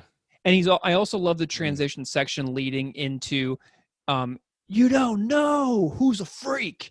And then again, after lurking all the time, like those two sections are absolutely knockout drum sections. And George transitions between those so well. And something else, man, I went and found a performance of this song from 2017 in Quebec City. And the video is put up by People of Punk Rock. So if you wanted to find that, you can just search People of Punk Rock, Quebec City, Propaganda, Dark Matters, and the video will pop right up. But if you watch George's silhouette at the rear of the stage, because the lighting isn't great on him, there is so much amazing percussion happening. And I can't recommend watching the song performed enough because George is so creative with these mid-tempo tunes. And to me, George's most interesting drumming is on the slower Propaganda tracks. Like that, to me, that's where he really shines. And like, so that's like kind of why I'm excited about the future of Propaganda, is because, you know, I don't really have any interest in hearing another record that rehashes the speed of today's Empires. I want to hear more of this stuff where they really lean into this new niche that they've carved for themselves, away from the, you know, the crazy double time stuff where they just go as fast as they can, and they explore time signatures. They explore the entire drum kit instead of just being like on that boop bop boop bop boop bop boop bop on the drum kit. I want it all. I want the full range of sounds and complexity that they can throw at me. I want all the time signatures. I want them to have fun in the next couple of records in their career. That's what I'm looking for, is more stuff like this. Yeah, I agree. I think even if, you know, if they do throw things back a little bit and have a couple blazing tracks, that'd be cool. But I think what I connect with now, I think allowing a song in like this way to kind of have some space to open up and to really allow the listener to occupy that space, you know, to where you can hear everything, to where, you know, it's not like a song off of Potemkin City where you have to sit down with the lyrics to really absorb everything. Like, you don't need that here. I mean, you could just, you know, throw on the headphones and tell everything that's happening and take away those lyrics without like kind of putting in the extra work to. I think I'm with you, Greg. I definitely want to hear more evolution and more progress and more whatever the band sees the band is doing next. Yeah, and to me, what you're speaking to is the vocal performance as well on this tune. And whenever I emailed Kent and I asked him to pick a song, he came back with Dark Matters because he found the vocal performance to be so inspiring to him, having watched the arc of Todd's career in bands like I Spy, Swallowing Shit, and then into Propaganda. And he chose this one because he saw this one as the most massive leap for Todd as a vocalist, I think. And the vocal performance extends on what Todd brewed up for Cut Into the Earth and Bringer of Greater Things. But it elevates it, man. Like he takes it to another level on this record just because the tunes are so great. So I love that Kent really appreciates this one because, you know, maybe this one's a little more overlooked. You know, so anyway, and in this particular tune, I also got to give props on the vocal performance to Chris, because Chris backs up Todd in a really essential manner on this record.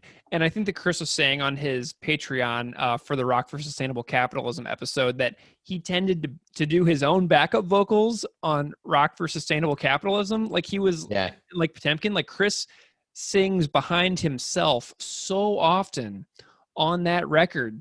And I kind of feel like they got away from that a little bit on Failed States, because on this one, I hear Chris backing up Todd so effectively on the song. And I listened as closely as I could, and I highlighted the lyrics in spots where I could definitely hear Chris backing up Todd on the record. And then I compared it, and then I put my highlighted lyrics on the screen next to that 2017 live performance. And I wanted to see if Chris's backing vocals lined up to my observations on the record and against the live version that I was watching. So I compared it line by line, and the live performance varies a bit. Like I can't hear Chris on the record during To Take the Plunge or predator stinking breath or impulse to be cruel. I can't hear Chris on those parts on the record, but Chris sung those parts in the live performance that I watched. And I'm wondering if he like switches it up like in the moment, if he's just like inspired or likes a particular line more on any particular day, and then backs up Todd in ways that differ from the record. But he sings almost every part live that I can hear him singing on the record. But there's a slight variation between what I can hear Chris sing on the record and what I see him sing live when he's backing up Todd singing. And it was just a really interesting comparison to put my observations against the live performance and see where they had switched it up after, you know, the record had been out for 5 years at that point. So that was just something that I had a good time with today, is comparing the performance to the record. That's awesome. And then also maybe making the song unique each time as they're playing it. Absolutely. You know, and at that same Quebec City performance I watched, I was so happy watching Todd perform this song live vocally, because he totally nails it. Like it's almost identical to the studio performance watching Todd sing this song live versus listening to him sing it on the record. And I love when bands are like hyper aware of the question, can we play this live? Will this go over live well when putting a new song into the universe? Because there's like, you know, as a music fan, it's awesome to like fall in love with a song on the record and then see a band totally crush it. And I don't know if they played this one live a ton. The YouTube comments seem to suggest that they don't play Dark Matters a ton, but they really nail it. And Todd's vocals sound almost identical to the record, which is a really wonderful feeling, because you think about some of the Todd songs that they sound so hard on the body to sing. Like I could, you know, put on like Fuck the Border in my car and I would be hoarse and like choking in like 6 seconds. You know what I mean? Right. I wouldn't be able to do it. So to see Todd putting out songs that are this amazing into the universe and then being able to nail it live, it just makes me so happy as a fan. So if anyone is listening, feel free to play that live. Yeah, absolutely. This is a great one. So anyway, do you have any more thoughts on the music of this song? Yeah, it's just no other thoughts. It's just really, really incredible song. Awesome. Well, let's go into the lyrics of this song. As I mentioned earlier, I see this song as having two intertwined plots. The first is Todd's narrative as the observer, and the second is the story of the people in the city. So let's start with the first line. Another day of life, I was drifting off in thought, but I can't escape this nightmare for very long. Now, if you stop there, this is a totally relatable line for any person in the entire world. To me, this lyric is emblematic of something I think a lot of us might be going through right now with the pandemic and the seemingly endless nature of this issue. I mean, just yesterday, the UK announced a month of lockdowns, and the US is still losing about 1,000 people per day. It's getting colder outside instead of warmer this time, as opposed to the spring where we had all the warm months to look forward to. Now we don't have that. And everything is so fragile that it's hard not to just give up, check out, daydream one's way through it. And my focus is so unbelievably shot right now that I even had a hard time thinking about the podcast today, which this is like something that grounds me and inspires me. And today I was even struggling with it. So today was like another day of life. Here we go, drifting off in thought. The weather's terrible outside. Oh God, this nightmare.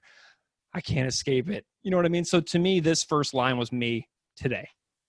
And I think it also captures what Todd was saying in the interview, how he has trouble clearing his head, how he can't stop thinking about certain things, the struggles people face and the precarious situations that upend their lives. And we've all been, probably shaken out of our routines or comfort zones.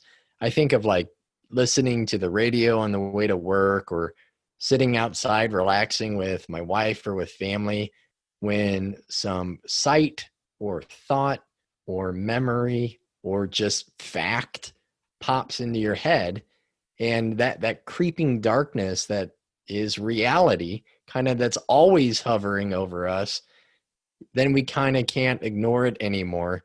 And then either that moment is lessened or it's ruined because there goes our attention, like you said. Mm-hmm. Yeah. Do you have any lines that are near the beginning of the song after that really jump out at you? Yeah, I think so. The next part that says, young girls flag the Johns who troll the block in circles, waiting for their moment to take the plunge. And Todd's painting of the solicitors here as predators early on without explicitly using the language of animals yet, which he does later on, I think is incredible in how it builds tension and emotion, like lyrically and musically. And it's really easy for me, a white guy approaching 40, to forget that he's talking about children, right? That this isn't just a person on the street. He's talking about children. And 98% of victims trafficked around the world are for sexual exploitation are women and girls. And I was reading a bit from Love 146. It's a nonprofit international human rights organization that works to end child trafficking and exploitation through survivor care and prevention, that their programs now, 13.5% of the survivors in their programs in 2019 were male, and 1.6% were non-binary. And some research suggested up to like 30% of victims might be by male or non-binary. So I think, well, I mentioned this because under U.S. federal law, all children involved in commercial sex work are victims of human trafficking. But just about half of U.S. states have laws that actually protect sexually exploited children from being prosecuted for prostitution. Wow. And there's a line in this song where Todd sort of like injects himself into it, where he says, I try to imagine the predator's stinking breath. So the key word for me here is try. In this moment, Todd is expending effort at trying to imagine the grossness of being used as like a sexual receptacle. And it's a powerful line. Like, he's trying to imagine something horrible happening to him. You know what I mean? So he's picturing himself almost as like in the spot of a sex worker, it seems to me, who is being, paid or not being paid for the act of submitting the body to another.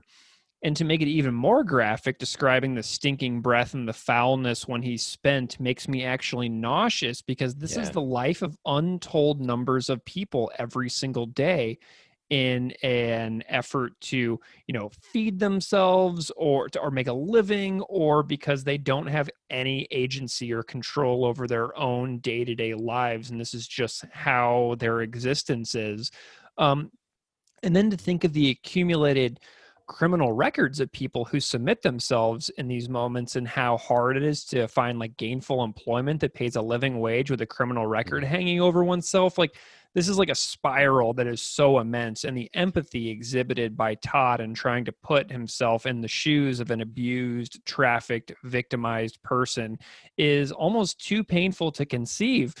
And I can see why writing these songs is such a struggle for him. Like, I don't get the impression that Todd like loves writing these songs at all. I get the impression that this is a painful exercise for him in creating these things. And we have fun songs like Hadron Collision, which isn't even really all that fun because it's about jerks and pickup trucks trying to murder people on bicycles, basically.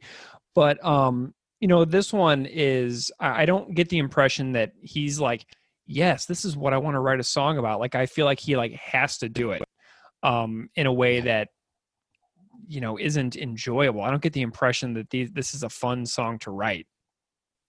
Yeah, that lyric there that you read, it's important because it reminds the listener that what is being described isn't sex, right? It's about power, it's abuse, and it's rape. And the way that he is able to build that nausea, right, in the listener, I think is incredibly effective, and it's incredibly powerful in conveying the experiences of these people whose stories I'll never really be able to understand. Yeah, and another line that jumps out to me is, you don't know who's a freak, and on this street, they're out here lurking all the time. So, Todd's story of seeing people on a specific street in Winnipeg really caught my attention. It's a sad and tragic story, but it also made me think about this song in a brand new way, because this line caught me a bit today, because when I listen to it sung, I hear on the street. You know what I mean? But the printed lyrics on Propaganda's website say on this street, as if Todd has so it's not the street, it's this street, as if Todd has a specific street he's talking about, which I believe he does, which I also gathered from our chat with him. But it also exemplifies the fact that, quote unquote, this street is not my street, but someone else's street. Like, if I look out on my street, out my back window here, overlooking my front yard, this is not what I will see. This is not the scene that I will see in my front yard. But this is somebody's scene. People in the world see this every single day. So it's not my street, but it's somebody else's street, and it's a very specific street. And if we think about our country, the United States, we know exactly whose street I'm talking about in your town. You know where I mean, and you have to ask yourself, why that street, and why not my street? Am I so special that I don't deserve that to be my street? No, I'm not, and nor are the listeners. You are lucky it's not your street if it isn't your street, but chances are pretty darn good that not that many of us have done a darn thing to address the problems of that street existing in our towns. It's always like, don't go to that street, and I live here in Buffalo, and people say those types of things to my neighbors, say those types of things to us all the time. Oh, that street or that neighborhood or that place or whatever. But right, it's not our street. It's somebody else's street. And as long as I don't go to that street, I won't have the problem of the people in that place. And so I saw this song in a new way today whenever I picked up that it was this street and not the street.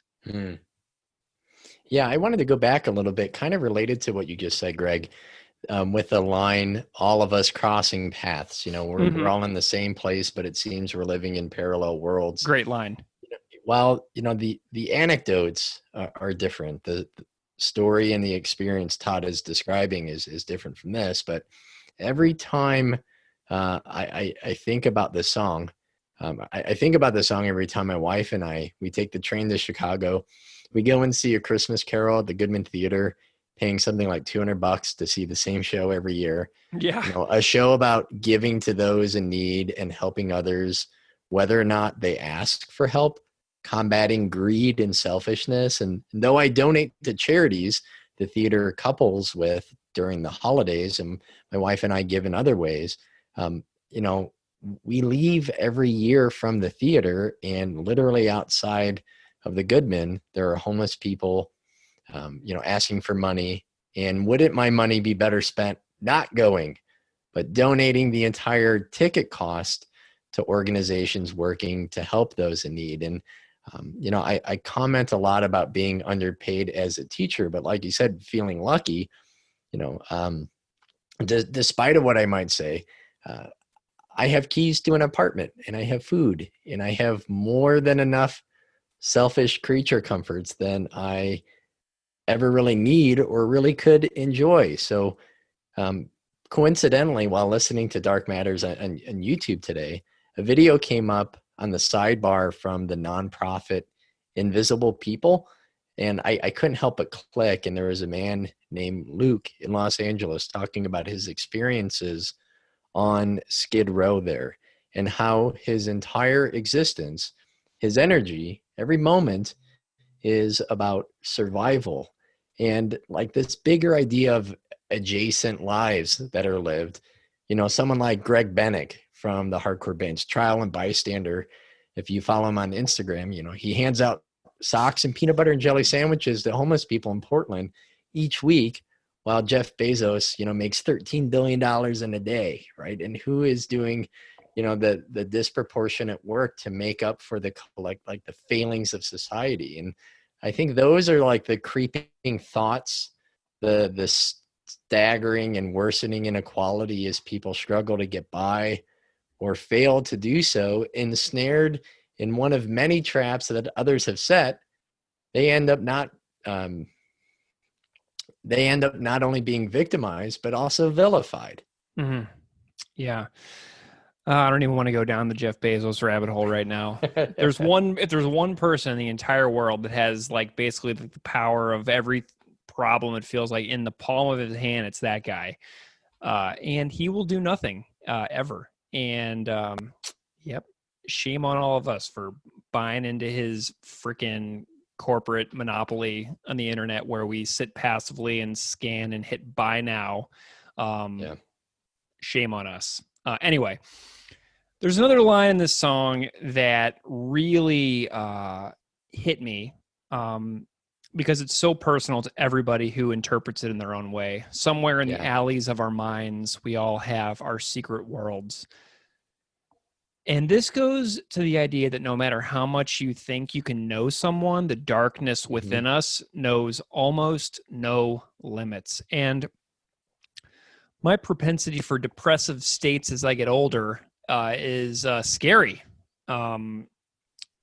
I'm coping with that and figuring out as I go along, but it freaks me right out. Years ago, Anthony Bourdain said something along the lines of, I will find myself in an airport, for instance, and I'll order an airport hamburger. It's an insignificant thing. It's a small thing. It's a hamburger, but it's not a good one. Suddenly I look at the hamburger and I find myself in a spiral of depression that can last for days.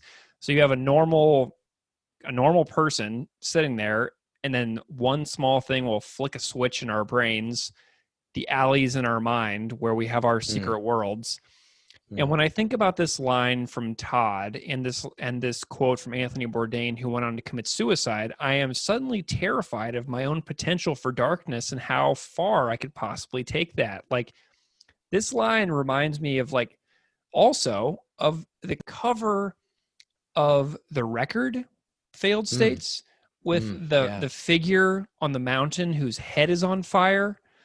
So I'm envisioning this, and it reminded me of a book I read a couple years ago called The Illumination by Kevin Brockmeyer. And the flames from the head of the figure on the Failed States cover reminds me of that book because the flames are visible. But what if the flames are just like imaginary or metaphorical or indicative of, invisible pain? So like in The Illumination, the story describes a world where human wounds and suffering emit visible light. Like if you have say somebody has an eye infection, they would shine a beam of light straight out of their eyeball, so that if you were walking down the street and you saw that person with a beam of light shining out of their eyeball, you knew that they were in pain in their eye. You know what I mean?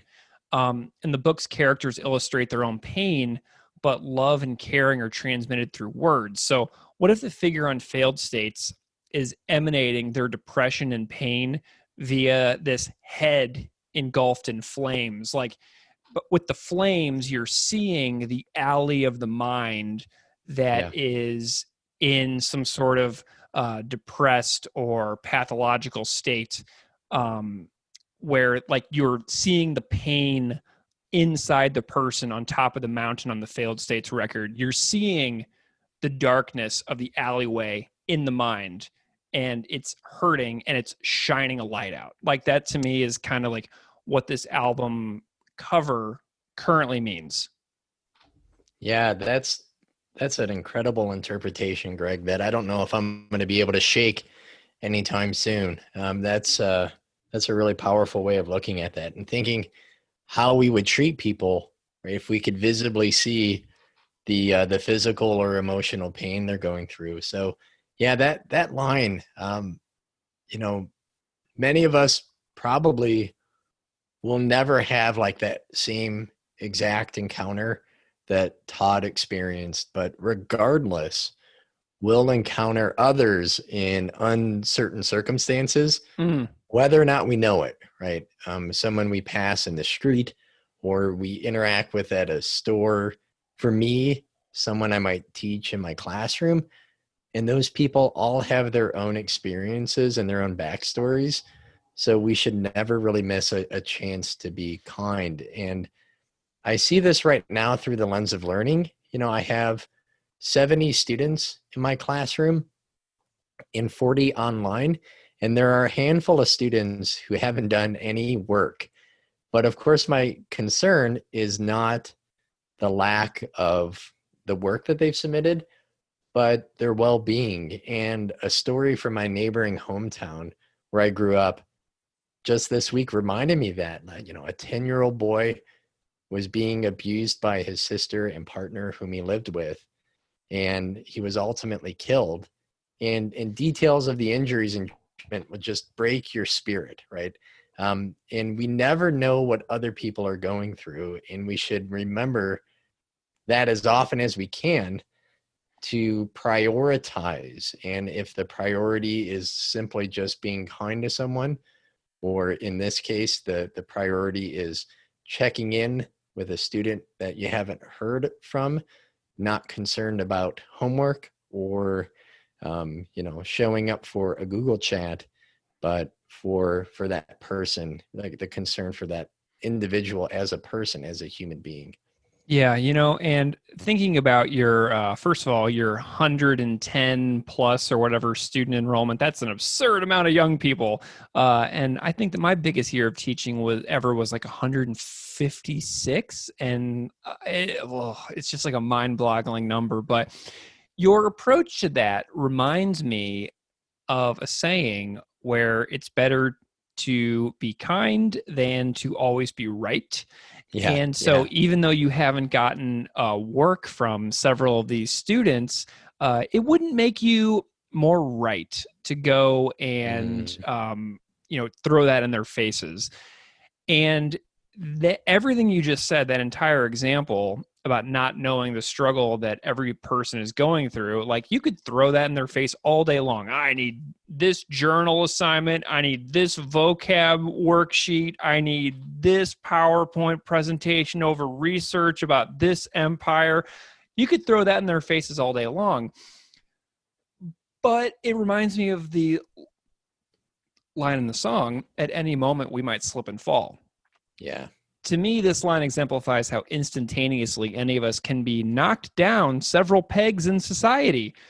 Any series of bad luck circumstances that occur at the wrong time and place, and suddenly we're in a situation clawing our way through life, unsure how and why this is suddenly happening to us.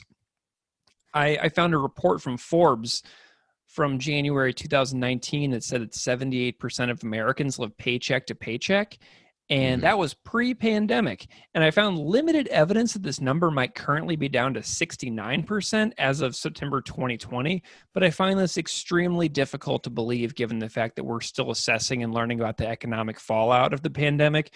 But yeah, Todd, at any moment, we might slip and fall, and someone, whether it's a banker, a boss, an abuser, etc., will be there with that eviction paperwork, will be there with that sexual assault, will be there with that demotion or that layoff. They'll be there waiting for our desperation to exploit. So yeah, at any moment, we might all slip and fall, and the vultures will be there circling, waiting to pick you down to your bones while you're at your lowest. So like at any moment, it could be any one of us. Yeah, with Todd trying to put himself and empathize with someone else, right? Me, I've been trying to really immerse myself in the words of this song as much as possible. And what came to mind was episode 5 of the podcast Thunder Bay, in which Ryan McMahon talks to a young woman on the streets named Leanne, and he gets her a hot tea. He gives her a ride. He tries to find somewhere for her to go to detox, and she's trapped. She can't go back to the shelter where she was. she can't go see her kids until she detoxes, but there isn't actually room in the place where she wants to go. So she ends up on the street. And I think about like how many people like that, just they want, right? They're actively trying to do the right thing and to, to not relapse and to not, put themselves into some dangerous position or make, some place where they might make a bad decision.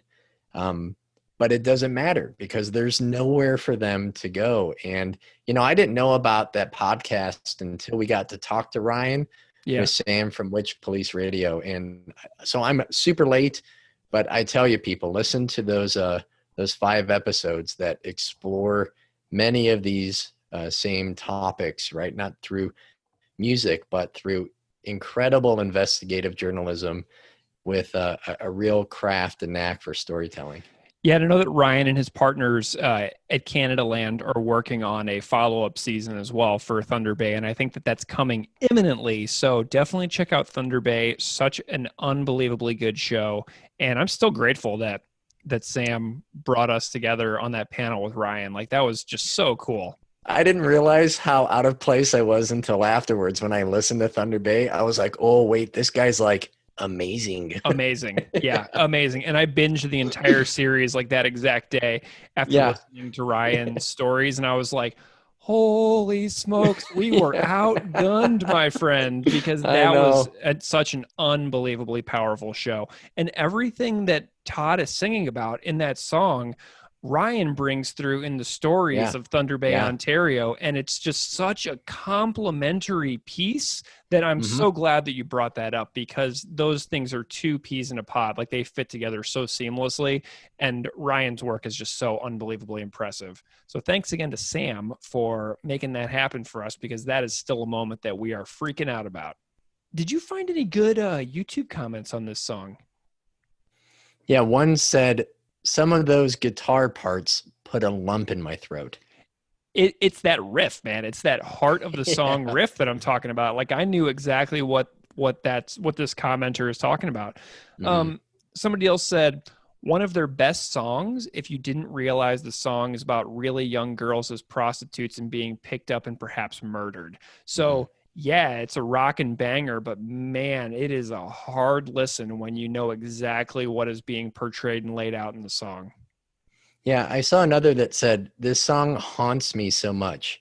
Every time I hear of a tragedy, I try to imagine the predator's stinking breath, or even the gunman's barrel against my head, or whatever news headline flashes past. And the song is about the panic-stricken parent wandering a school parking lot after a shooting or losing their kid. I love this song, but dread its message. And while I don't necessarily agree if that's how they interpret it exactly, think about the empathy that we could show in all of the tragedy that we see. And perhaps this person just honing in on that detail and seeing it in the tragedy writ large across, the Western Hemisphere, in the supposed civilized world where we kill children consistently in schools. And I was perusing the cover versions, and as I mentioned to you earlier, I watched the Jen Fiorentino version, and a particular YouTube comment stood out to me that read, took a while to realize this is my favorite song on Failed States. Excellent cover. And the author of said YouTube comment was one Mr. Keith Goff. So how do you really? That comment was from like 3 years ago. So how do you feel about that ranking now? You said at the time it was your favorite on the record. Tell me where you would place it now. Oh, geez. That's funny. I don't remember that. I would say that this is my second favorite song on the album. And there are days when I like it even more than Duplicate Keys. Awesome. Do you have any teachable moments to kind of take us to the ending of our chat on Dark Matters? Yeah, on our Bringer of Greater Things episode, I said something like, we're all just a wildfire, earthquake, hurricane, or government crackdown away from being displaced. And many of us are now just a missed rent check, an eviction notice, a layoff, a single wrong choice away from being ignored, forgotten, judged, ridiculed, and exploited. And there's a sign in my school that says, "You'll never regret being kind." And it's one of the very few pieces of like hallway flair that my administrators has up that I wholly endorse. Many of my students, past and present, have endured more tragedy and trauma than I have at my current age. And not everyone gets equal footing starting off in life. Experiences vary, and we all have different demons that we're battling. And if people aren't guaranteed equal opportunities, right, equal treatment, then at bare minimum, we can try to recognize that everyone deserves dignity. Yeah, and to me, speaking of that dignity, jumping off from there, this song humanizes, either people who are exploited and trafficked, or people who are involved in sex work of any kind, whether it's by choice or not. And, people who may or may not be in safe conditions, who may or may not have any control over their day-to-day life, who may or may not have a safe place to live with people they trust. It also makes me think about the cyclical nature of doing things that are quote unquote illegal in our society, and how so much of our language is about rehabilitation, but that's such a complete illusion. It reminds me of the delicacy of life. I think about some of my past students also who passed through my classrooms with like this glazed over look in their eyes that I will never forget, that haunts me to this day. If I picture certain students, the way that they would, float into the classroom, glazed over, sit there throughout each class each day, completely glazed over and disconnected from reality, and then float back out into the hallways, and then sometimes disappear for weeks on end. And then they would reemerge in the classroom, same glazed over look. And it was as if the world had already beaten them. And I think how easily and how quickly the world might beat me. That's what it's about to me. How can we make our world a better place for all human beings? Because we sure suck at that right now, and I wish that we could do a hell of a lot better. So give it a rating, Greg. What are you going to say? Well, the show constantly makes me hear stuff in all the songs in new ways. But this show particularly makes me hear Todd songs in new ways that I wasn't ready for when I was younger. And it all started when we did Bringer of Greater Things so early on in the series. And I was like, holy moly, this is way, way heavier than I ever really allowed myself to consider. And then we got into When All Your Fears Collide. It did the same thing to me. And then we got into Cut Into the Earth. And oh my God, this is our first song that we've talked about on Failed States from Todd. So great. This is probably a top 3 Todd Kowalski propaganda song for me. 5 out of 5. Yeah, I said back in episode 6 that Duplicate Keys is my favorite song ever. And maybe the days where I'm feeling more introspective and cosmic, that's my favorite. But I got to say, Dark Matters edges it out on the days where I'm feeling a little darker. And I don't know if I was really able to tell Todd how important his work is to me. Like, I literally was getting flustered and all teary-eyed talking to him. Yeah. That was pretty difficult. The conversation was kind of a blur, but I'm incredibly thankful for him, for his insights, for his talents, for his empathy, for his voice. This is a massive 5 out of 5. And, for the record, I was in that conversation with Todd, and I think that you did a damn fine job telling him how important it was. So I am just going to go ahead and, jump in there and say that I thought you did awesome. and that it was fantastic. And I love the fact that you got to be on that call with me. We don't always do our interviews together on this show, just for many reasons, logistics being the main one. But I knew that was one that I couldn't let get past both of us being involved. So that's why I really went for it, to make sure that we could both be there for that one. And I'm so glad that I did, because I had a really good time with Kent and Todd, and I thought that your insights and your appreciation for his work in particular, I know you're a huge Negredo fan as well, and I think that your questions were wonderful. So I'm just going to go ahead and gush on you there a little bit, my co-host buddy there. And so anyway, that was our chat on Dark Matters from Failed States, and thanks again to Dr. Kent Kowalski for coming on the show and suggesting that he be joined by Todd on the episode. I was going to do a standalone episode with Kent, but Kent came back at me with this surprise plot twist, and I'm still just gushing and swooning over the fact that Kent offered to do that and that Todd was down with it as well. They both rolled with that so well. So if you want to find us, you can find us on Twitter and on Instagram at the handle propagandipod. You can email us at propagandipod@gmail.com. I think I'm up to about 10 emails a day from people. Wow. And I write everybody back. So if you ever email us, you can expect a response. And if you hit us up on Twitter or Instagram, you can also expect a response there. The ideas that everybody sends in are wonderful, and they actually have me thinking about a revisions episode where we can go back and think about all the comments that we've gotten and just talk about some of the suggestions or things that we missed or things that we got wrong, that we can do like a revisions bonus episode someday. So keep those comments coming, because we welcome it and endorse it and invite it warmly. So thank you so much for listening again, and we will see you